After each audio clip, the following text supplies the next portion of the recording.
The day began auspiciously. They had lost no dogs during the night, and they swung out upon the trail and into the silence, the darkness, and the cold with spirits that were fairly light. Bill seemed to have forgotten his forebodings of the previous night, and even waxed facetious with the dogs when, at midday, they overturned the sled on a bad piece of trail. It was an awkward mix-up. The sled was upside down and jammed between a tree trunk and a huge rock, and they were forced to unharness the dogs in order to straighten out the tangle. The two men were bent over the sled and trying to right it, when Henry observed One Ear sidling away. "Here, you, One Ear," he cried, straightening up and turning around on the dog. But One Ear broke into a run across the snow, his traces trailing behind him. And there, out in the snow of their back track, was the she-wolf waiting for him. As he neared her, he became suddenly cautious. He slowed down to an alert and mincing walk and then stopped. He regarded her carefully and dubiously, yet desirefully. She seemed to smile at him, showing her teeth in an ingratiating rather than a menacing way. She moved toward him a few steps, playfully, and then halted. One Ear drew near to her, still alert and cautious, his tail and ears in the air, his head held high. He tried to sniff noses with her, but she retreated playfully and coyly. Every advance on his part was accompanied by a corresponding retreat on her part. Step by step she was luring him away from the security of his human companionship. Once, as though a warning had in vague ways flitted through his intelligence, he turned his head and looked back at the overturned sled, at his teammates, and at the two men who were calling to him. But whatever idea was forming in his mind was dissipated by the she-wolf, who advanced upon him, sniffed noses with him for a fleeting instant, and then resumed her coy retreat before his renewed advances. In the meantime, Bill had bethought himself of the rifle. But it was jammed beneath the overturned sled, and by the time Henry had helped him to right the load, One Ear and the she-wolf were too close together and the distance too great to risk a shot. Too late One Ear learned his mistake. Before they saw the cause, the two men saw him turn and start to run back toward them.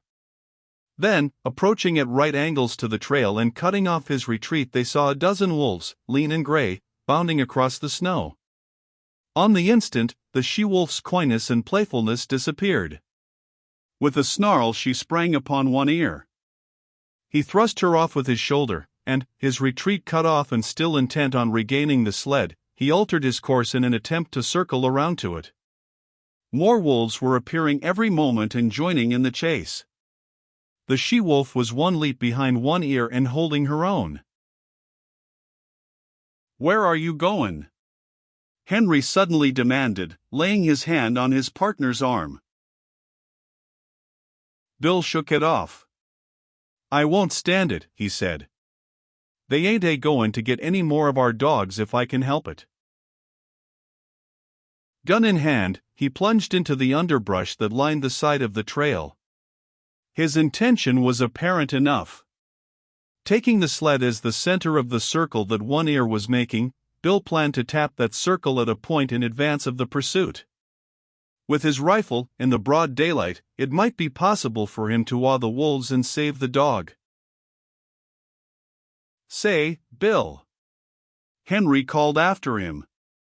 "Be careful. Don't take no chances." Henry sat down on the sled and watched. There was nothing else for him to do. Bill had already gone from sight, but now and again, appearing and disappearing amongst the underbrush and the scattered clumps of spruce, could be seen One Ear. Henry judged his case to be hopeless. The dog was thoroughly alive to its danger, but it was running on the outer circle while the wolf pack was running on the inner and shorter circle. It was vain to think of One Ear so outdistancing his pursuers as to be able to cut across their circle in advance of them and to regain the sled. The different lines were rapidly approaching a point. Somewhere out there in the snow, screened from his sight by trees and thickets, Henry knew that the wolf pack, One Ear, and Bill were coming together. All too quickly, far more quickly than he had expected, it happened. He heard a shot, then 2 shots, in rapid succession, and he knew that Bill's ammunition was gone. Then he heard a great outcry of snarls and yelps. He recognized One Ear's yell of pain and terror, and he heard a wolf cry that bespoke a stricken animal. And that was all. The snarls ceased. The yelping died away. Silence settled down again over the lonely land. He sat for a long while upon the sled.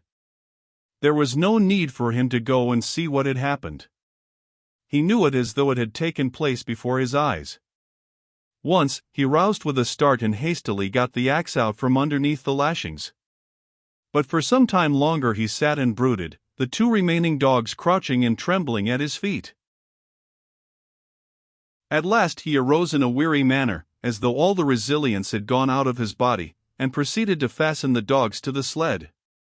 He passed a rope over his shoulder, a mantrace, and pulled with the dogs. He did not go far. At the first hint of darkness he hastened to make a camp, and he saw to it that he had a generous supply of firewood. He fed the dogs, cooked and ate his supper, and made his bed close to the fire. But he was not destined to enjoy that bed. Before his eyes closed, the wolves had drawn too near for safety. It no longer required an effort of the vision to see them. They were all about him in the fire, in a narrow circle, and he could see them plainly in the firelight, lying down, sitting up, crawling forward on their bellies, or slinking back and forth. They even slept. Here and there he could see one curled up in the snow like a dog, taking the sleep that was now denied himself. He kept the fire brightly blazing, for he knew that it alone intervened between the flesh of his body and their hungry fangs. His 2 dogs stayed close by him, one on either side, leaning against him for protection, crying and whimpering, and at times snarling desperately when a wolf approached a little closer than usual. At such moments, when his dogs snarled, the whole circle would be agitated, the wolves coming to their feet and pressing tentatively forward, a chorus of snarls and eager yelps rising about him. Then the circle would lie down again, and here and there a wolf would resume its broken nap.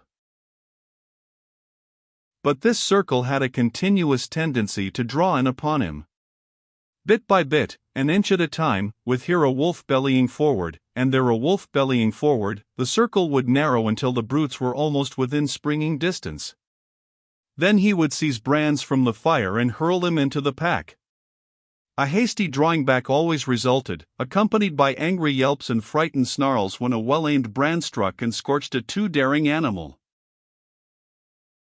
Morning found the man haggard and worn, wide-eyed from want of sleep. He cooked breakfast in the darkness, and at 9 o'clock, when, with the coming of daylight, the wolf pack drew back, he set about the task he had planned through the long hours of the night. Chopping down young saplings, he made them crossbars of a scaffold by lashing them high up to the trunks of standing trees. Using the sled lashing for a heaving rope, and with the aid of the dogs, he hoisted the coffin to the top of the scaffold. "They got Bill, and they may get me, but they'll sure never get you, young man," he said, addressing the dead body in its tree sepulchre. Then he took the trail, the lightened sled bounding along behind the willing dogs, for they, too, knew that safety lay open in the gaining of Fort McGurry. The wolves were now more open in their pursuit, trotting sedately behind and ranging along on either side, their red tongues lolling out, their lean sides showing the undulating ribs with every movement. They were very lean, mere skin bags stretched over bony frames, with strings for muscles so lean that Henry found it in his mind to marvel that they still kept their feet and did not collapse forthright in the snow. He did not dare travel until dark. At midday, not only did the sun warm the southern horizon, but it even thrust its upper rim, pale and golden, above the skyline. He received it as a sign. The days were growing longer. The sun was returning. But scarcely had the cheer of its light departed, than he went into camp. There were still several hours of gray daylight and somber twilight, and he utilized them in chopping an enormous supply of firewood. With night came horror. Not only were the starving wolves growing bolder, but lack of sleep was telling upon Henry. He dozed despite himself, crouching by the fire, the blankets about his shoulders, the axe between his knees, and on either side a dog pressing close against him. He awoke once and saw in front of him, not a dozen feet away, a big gray wolf, one of the largest of the pack. And even as he looked, the brute deliberately stretched himself after the manner of a lazy dog, yawning full in his face and looking upon him with a possessive eye, as if, in truth, he were merely a delayed meal that was soon to be eaten. This certitude was shown by the whole pack. Fully a score he could count, staring hungrily at him or calmly sleeping in the snow. They reminded him of children gathered about a spread table and awaiting permission to begin to eat. And he was the food they were to eat. He wondered how and when the meal would begin. As he piled wood on the fire, he discovered an appreciation of his own body which he had never felt before. He watched his moving muscles and was interested in the cunning mechanism of his fingers. By the light of the fire he crooked his fingers slowly and repeatedly, now one at a time, now all together, spreading them wide or making quick gripping movements. He studied the nail formation, and prodded the fingertips, now sharply, and again softly, gauging the while the nerve sensations produced. It fascinated him, and he grew suddenly fond of this subtle flesh of his that worked so beautifully and smoothly and delicately.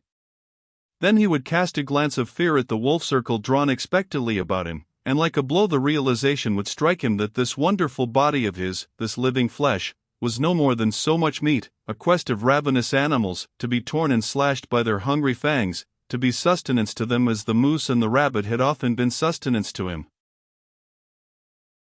He came out of a doze that was half nightmare, to see the red-hued she-wolf before him. She was not more than half a dozen feet away, sitting in the snow and wistfully regarding him. The two dogs were whimpering and snarling at his feet, but she took no notice of them. She was looking at the man, and for some time he returned her look. There was nothing threatening about her. She looked at him merely with a great wistfulness, but he knew it to be the wistfulness of an equally great hunger. He was the food, and the sight of him excited in her the gustatory sensations. Her mouth opened, the saliva drooled forth, and she licked her chops with the pleasure of anticipation. A spasm of fear went through him. He reached hastily for a brand to throw at her. But even as he reached, and before his fingers had closed on the missile, she sprang back into safety, and he knew that she was used to having things thrown at her. She had snarled as she sprang away, baring her white fangs to their roots, all her wistfulness vanishing, being replaced by a carnivorous malignity that made him shudder. He glanced at the hand that held the brand, noticing the cunning delicacy of the fingers that gripped it, how they adjusted themselves to all the inequalities of the surface, curling over and under and about the rough wood, and one little finger, too close to the burning portion of the brand, sensitively and automatically writhing back from the hurtful heat to a cooler gripping place, and in the same instant he seemed to see a vision of those same sensitive and delicate fingers being crushed and torn by the white teeth of the she-wolf. Never had he been so fond of this body of his as now when his tenure of it was so precarious. All night, with burning brands, he fought off the hungry pack. When he dozed despite himself, the whimpering and snarling of the dogs aroused him. Morning came, but for the first time the light of day failed to scatter the wolves. The man waited in vain for them to go. They remained in a circle about him and his fire, displaying an arrogance of possession that shook his courage born of the morning light. He made one desperate attempt to pull out on the trail. But the moment he left the protection of the fire, the boldest wolf leaped for him, but leaped short. He saved himself by springing back, the jaws snapping together a scant 6 inches from his thigh. The rest of the pack was now up and surging upon him, and a throwing of firebrands right and left was necessary to drive them back to a respectful distance. Even in the daylight he did not dare leave the fire to chop fresh wood.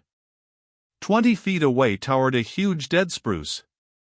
He spent half the day extending his campfire to the tree, at any moment a half-dozen burning faggots ready at hand to fling at his enemies. Once at the tree, he studied the surrounding forest in order to fell the tree in the direction of the most firewood. The night was a repetition of the night before, save that the need for sleep was becoming overpowering. The snarling of his dogs was losing its efficacy. Besides, they were snarling all the time, and his benumbed and drowsy senses no longer took note of changing pitch and intensity. He awoke with a start. The she-wolf was less than a yard from him. Mechanically, at short range, without letting go of it, he thrust a brand full into her open and snarling mouth. She sprang away, yelling with pain, and while he took delight in the smell of burning flesh and hair, he watched her shaking her head and growling wrathfully a score of feet away. But this time, before he dozed again, he tied a burning pine knot to his right hand. His eyes were closed but few minutes when the burn of the flame on his flesh awakened him. For several hours he adhered to this program. Every time he was thus awakened he drove back the wolves with flying brands, replenished the fire, and rearranged the pine knot on his hand. All worked well, but there came a time when he fastened the pine knot insecurely. As his eyes closed it fell away from his hand. He dreamed. It seemed to him that he was in Fort McGurry. It was warm and comfortable, and he was playing cribbage with the factor. Also, it seemed to him that the fort was besieged by wolves. They were howling at the very gates, and sometimes he and the factor paused from the game to listen and laugh at the futile efforts of the wolves to get in. And then, so strange was the dream, there was a crash. The door was burst open. He could see the wolves flooding into the big living room of the fort. They were leaping straight for him and the factor. With the bursting open of the door, the noise of their howling had increased tremendously. This howling now bothered him. His dream was merging into something else, he knew not what, but through it all, following him, persisted the howling. And then he awoke to find the howling real. There was a great snarling and yelping. The wolves were rushing him. They were all about him and upon him. The teeth of one had closed upon his arm. Instinctively he leaped into the fire, and as he leaped, he felt the sharp slash of teeth that tore through the flesh of his leg. Then began a fire fight. His stout mittens temporarily protected his hands, and he scooped live coals into the air in all directions, until the campfire took on the semblance of a volcano. But it could not last long. His face was blistering in the heat, his eyebrows and lashes were singed off, and the heat was becoming unbearable to his feet. With a flaming brand in each hand, he sprang to the edge of the fire. The wolves had been driven back. On every side, wherever the live coals had fallen, the snow was sizzling, and every little while a retiring wolf, with wild leap and snort and snarl, announced that one such live coal had been stepped upon. Flinging his brands at the nearest of his enemies, the man thrust his smoldering mittens into the snow and stamped about to cool his feet. His 2 dogs were missing, and he well knew that they had served as a course in the protracted meal which had begun days before with Fatty, the last course of which would likely be himself in the days to follow. "You ain't got me yet," he cried, savagely shaking his fist at the hungry beasts, and at the sound of his voice the whole circle was agitated. There was a general snarl, and the she-wolf slid up close to him across the snow and watched him with hungry wistfulness. He set to work to carry out a new idea that had come to him. He extended the fire into a large circle. Inside this circle he crouched, his sleeping outfit under him as a protection against the melting snow. When he had thus disappeared within his shelter of flame, the whole pack came curiously to the rim of the fire to see what had become of him. Hitherto they had been denied access to the fire, and they now settled down in a close-drawn circle, like so many dogs, blinking and yawning and stretching their lean bodies in the unaccustomed warmth. Then the she-wolf sat down, pointed her nose at a star, and began to howl. One by one the wolves joined her, till the whole pack, on haunches, with noses pointed skyward, was howling its hunger cry. Dawn came, and daylight. The fire was burning low.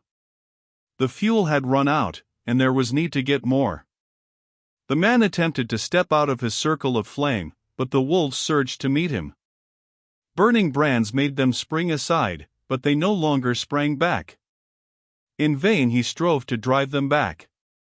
As he gave up and stumbled inside his circle, a wolf leaped for him, missed, and landed with all 4 feet in the coals.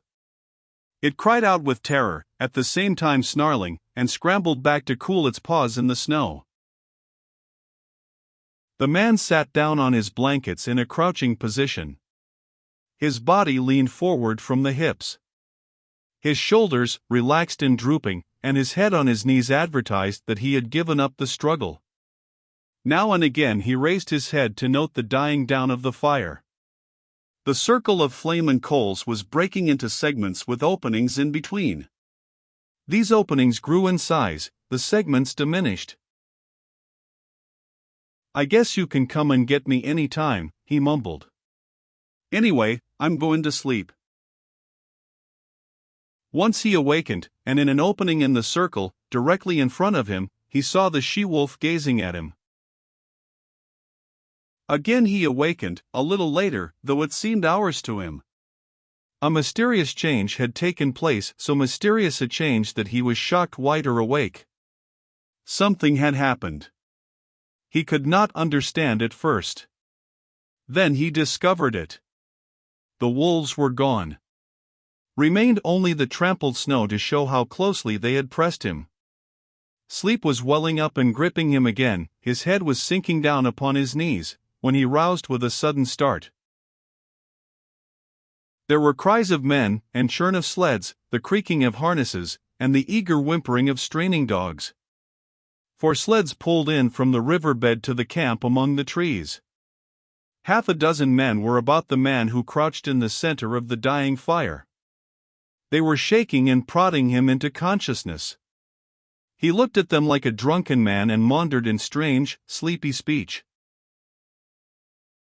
"Red she-wolf. Come in with the dogs at feed-in time." First she ate the dog food. Then she ate the dogs. And after that she ate Bill.